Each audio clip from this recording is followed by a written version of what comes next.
Hello everyone, Gitashree Kitchen and Vlogৰ অন্য এটা ভিডিঅ'লৈ মই জুনমণিয়ে আপোনালোক সকলোকে আদৰণি জনাইছো আৰু আজি মই আৰু গীতাশ্ৰী দুইজনীয়ে ভিডিঅ'টো আৰম্ভ কৰিছো মোৰ লগত আছে গীতাশ্ৰী আৰু আজি বনাবলৈ লৈছো মৰলীয়া শাকৰ লগত মাছ আমাৰ থলুৱা খাদ্য অসমীয়াৰ এই মৰলীয়া শাকৰ লগত মাছ খাৰ দি মই কেনেদৰে বনাইছো তাকে আপোনালোকৰ মাজত শ্বেয়াৰ কৰিব বিচাৰিছো আহকচোন এতিয়া দেৰি নকৰি আমি এই শাকৰ ৰেচিপিবিধ কেনেদৰে বনাইছো চাও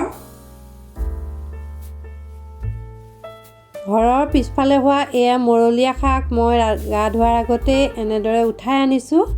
শাকখিনি অকমান ওচৰৰ পৰা দেখুৱাই দিছো সকলোৱে চিনি নাপাবও পাৰে আৰু শাকখিনি এতিয়া মই কেইবাবাৰো ধুই লম আৰু ধুই পেলাই এনেদৰে চালনী এখনত উঠাই থলো উঠাই থোৱাৰ পিছত পানীখিনি যোৱাত এনেদৰে কটাৰী এখনৰ লৈ গুটেই শাকখিনি কাটি পেলাম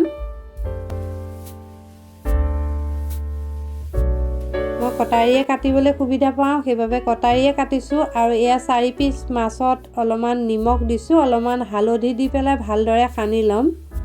ইয়াত যিকোনো মাছ ব্যৱহাৰ কৰিয়ে বনাব পাৰে আৰু মাছ দিলে খাবলৈ এই তৰকাৰীবিধ বহুত সোৱাদ লগা হয় আৰু গেছত কেৰাহী এটা বহাই দিছো কেৰাহীটো গৰম হোৱাত অলপমান সৰিয়হ তেল দি দিলো তেলখিনি গৰম যেতিয়া ভালদৰে হৈ গৈছে তেতিয়া এপিচকৈ মাছ মই তেলখিনি দি দিলো দি পেলাই এতিয়া মই ইয়াক মাছখিনি ভাজি লম আৰু এফালে চাকচোন মই কি লৈছো এয়া ডাঙৰ এটা পিয়াজ কাটি লৈছো এচামুচ ডাঙৰ চামুচৰে নহৰু দুটা জলকীয়া সৰু চামুচৰে এচামুচ আদা খুন্দা আধা কাপ কলৰ খাৰ আৰু এয়া গুটি আলু এই তৰকাৰীৰ ভিতৰত গুটি আলু দিবলৈ খাবলৈ বহুত সোৱাদ লগা হয় আৰু আলু কেটা খাবলৈ বহুত ভাল লাগে আপোনালোকৰ যদি থাকে কেতিয়াবা বনাই তেতিয়া গুটি আলু ব্যৱহাৰ কৰি বনাব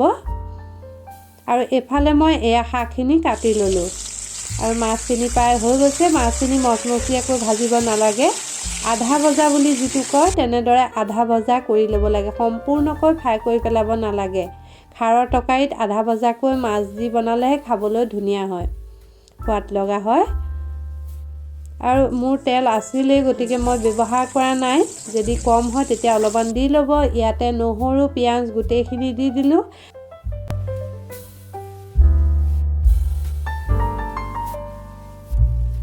আৰু এয়া শেষত মই আদাখিনিও দি দিলো দি পেলাই এতিয়া ভালদৰে ওপৰতল কৰি যেতিয়ালৈকে বাদামী কালাৰ নাহে তেতিয়ালৈকে মই ভাজি ল'ম একেবাৰে হাই কৰি দিয়া নাই স্কিমটো অকমান কমাই ৰাখিছো নহলে পুৰি যায় ভালদৰে ভাজা নাখায়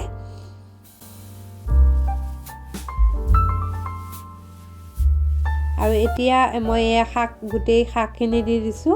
শাক দিওঁতে বহুত বেছি যেন দেখা পায় কিন্তু দুই এবাৰ লৰাই দিলে শাক কমি যায় আৰু নিমখ দিয়াৰ পিছত আৰু কমি আহিব সেইভাবে শাক প্ৰথমে নিমখ দিব নালাগে কাৰণ অনুমান কৰিব পৰা নাযায় আৰু এয়া গুটি আলুখিনি পিছত দিছো গুটি আলুখিনি তেলত নিদিব এনেদৰে পিছত দিব নহলে গুটি আলুকেটা তেলত দিলে বাকলিটো হেৰি হৈ যাব আৰু খাবলৈ ভাল নহব বাকলি খটিয়ে দিব অকমান কামুৰি দিলে টিপি দিলে ধুনীয়াকৈ আলু বাকলিটো ওলাই আহে আৰু এয়া নিমখ আৰু হালধি মই দি পেলাই এতিয়া ভালদৰে ওপৰতল কৰি লৰাই দিম আৰু দেখিছে চাগৈ মোৰ শাকখিনি কমি আহিছে 4-5 মিনিট এনেদৰে ভাজি থাকিলো বহুতখিনি শাক মোৰ কমি গৈছে আপোনালোকে বাৰু মৰলীয়া শাক খায়নে আমি খাই বহুত ভাল পাওঁ এয়া দুটা জলকীয়া দি দিছো কিন্তু এই বছৰ মই আজি প্ৰথম বনাইছো কাৰণ পিছফালে শাকে হোৱা নাছিল আৰু এয়া ঢাকনিখন দি পেলাই এতিয়া অলপমান ঢাকি দিলো আৰু অলপ সময় পিছত এতিয়া মই চাম শাকখিনি কেনেকুৱা হৈছে আৰু এয়া প্ৰায় আধা সিজা হৈ গৈছে শাকখিনি আলুখিনিও প্ৰায় সিজি গৈছে সদায় অলপমান সিজাৰ পিছতহে খাৰ ব্যৱহাৰ কৰিব লাগে আৰু এয়া মই খাৰখিনি দি দিছো